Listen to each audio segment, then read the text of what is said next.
Hey guys, welcome back to my channel Niha Masti. তো পুনৰবাৰ স্বাগতম জনাইছো মোৰ চেনেললৈ আকৌ এটা নতুন ভিডিঅ'ৰ সৈতে আৰু আপোনালোক সকলোলৈকে দেৱালীৰ অনেক শুভেচ্ছা জ্ঞাপন কৰিলো।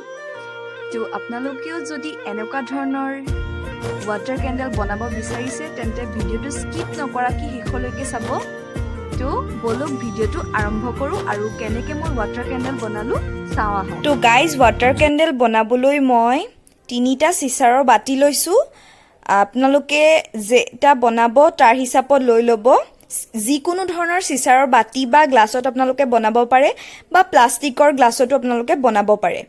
আৰু ইয়াত মই পানী লৈছো আৰু ইয়াত হলিতা লৈছো 3টা আৰু এইটো হলিতা হোমমেড হয়, কটন কাপোৰেৰে বনোৱা। এইটো কোনো কপাহ নহয়, কটন কাপোৰেৰে বনোৱা। আপোনালোকে দেখিছে এয়া 3টা হলিতা লৈছো আৰু সৰু সাইজ কৰিছো মই। আৰু কালাৰ লৈছো মই ৱাটাৰ কালাৰ, কাৰণ মোৰ ফুড কালাৰো আপোনালোকে দিব পাৰে। আপোনালোকৰ ওচৰত থাকিলে, মোৰ ফুড কালাৰ নাই তাৰ কাৰণে মই ৱাটাৰ কালাৰ লৈছো। ৱাটাৰ কালাৰ আৰু ইয়াত প্লাষ্টিকৰ 3টা গোল শ্বেপছত মই কাটি থোৱা, এনেকুৱা দেখিছে সাৰ্কেল হয়। আৰু ইয়াৰ মাজত মই ফুটা কৰিছো যাতে ইয়াত মই হলিতাটো সোমাব পাৰো। তো আপোনালোকে যিকোনো ধৰণৰ প্লাষ্টিকৰ এনেকুৱা সাৰ্কেল বনাই ল'ব পাৰে। আৰু ইয়াৰ বাবে মই মাষ্টাৰ্ড অইল লৈছো, মিঠাতেল। আপোনালোকে যিকোনো ধৰণৰ কুকিং অইল ব্যৱহাৰ কৰিব পাৰে। আৰু ইয়াত ডেকোৰেশ্যন কৰিবৰ বাবে মই গোলাপ ফুল এপাহ লৈছো। তো বলক এতিয়া আমি বনাবলৈ ষ্টাৰ্ট কৰো। গাইজ এতিয়া আমি এই বাটি 3টাত পানী দিম। একদম বেছিকে দিব লাগিব, বাটিটোৰ সমানে দিব লাগিব। ইমানো নহয় যাতে অলপ তলত থাকিব লাগিব, নহলে পানীখিনি পৰি যাব। তো আমি বাটি 3টাত পানী দি ল'ম আৰু কালাৰবোৰ মিক্স কৰিম। তো মই দি লৈছো, আপোনালোকক পাছত দেখাইছো। গাইজ চাওক, মই কালাৰখিনি মিক্স কৰি ললো পানীখিনিত, এনেকে দি লৈছো। দেখিছে আপোনালোকে, ইয়াত দিছো মই ভায়লেট, ইয়াত দিছো মই ব্লু, ইয়াত দিছো মই ৰেড আৰু অলপ পিংক টাইপৰ।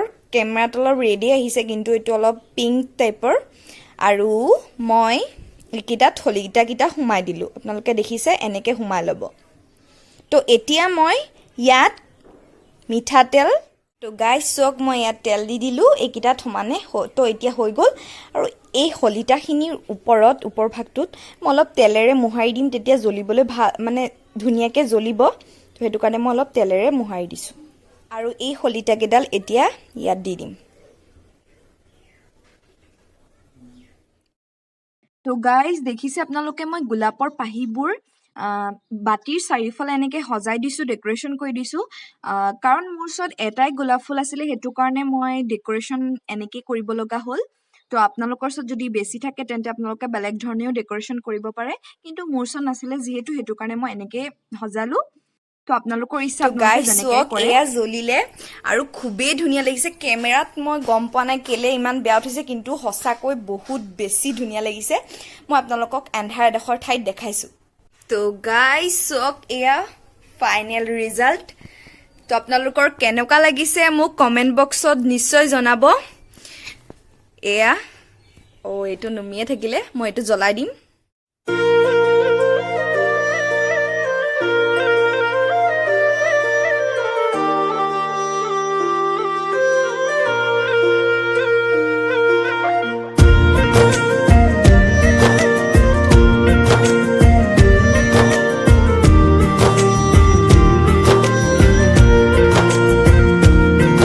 তো গাইজ, যদি আপোনালোকৰ ভিডিঅ'টো ভাল লাগিছে তেন্তে like, comment, share and subscribe কৰিবলৈ নাপাহৰিব।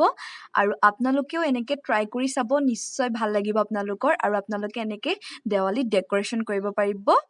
তো আজিলৈ ইমানতে ভিডিঅ'টো সামৰণি মাৰিছো। বাই।